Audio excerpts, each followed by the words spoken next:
Well, as a former auditor, I can tell you that there are two kinds of audits. The one that everyone knows is coming, when they rush around right before the audit and try to clean stuff up, and the one that comes when no one's expecting it or not sure when it's going to come. And what this bill does is embrace that concept, because we know if you've got embarrassing things going on in your life, stressful things going on in your life, you're not anxious to tell the boss. You're kind of hoping nobody notices. These random audits will send the signal to contractors across our government that if you're having events in your personal life that impact your ability to hold a security clearance, you never know when the government is going to find out about it, and therefore it is in your best interest, if you value your work, to come forward and do your best job of explaining as to why these things are occurring and if it does compromise your ability to hold the nation's secrets. Our bill, which is called the Enhanced Security Clearance Act of 2013,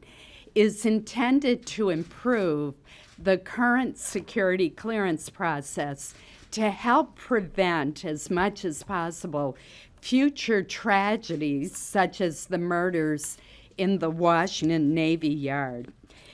What we have found as we've reviewed the clearance process is that there is a gaping hole that allows troubled individuals to keep their clearances even though they clearly should no longer have them. This is a no-brainer.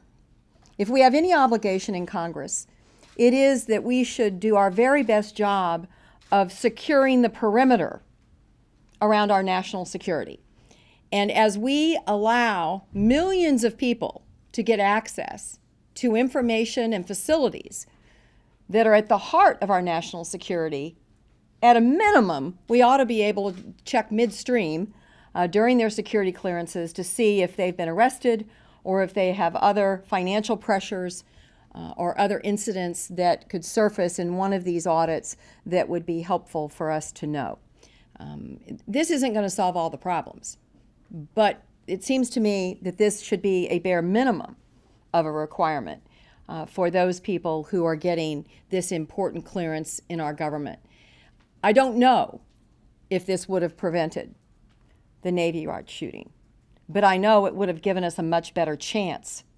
of preventing the Navy Yard shooting. And we have a moral obligation to move forward on this legislation in a non-controversial, non-political, bipartisan way, if nothing else, to show America that we're still capable of that kind of work in this body.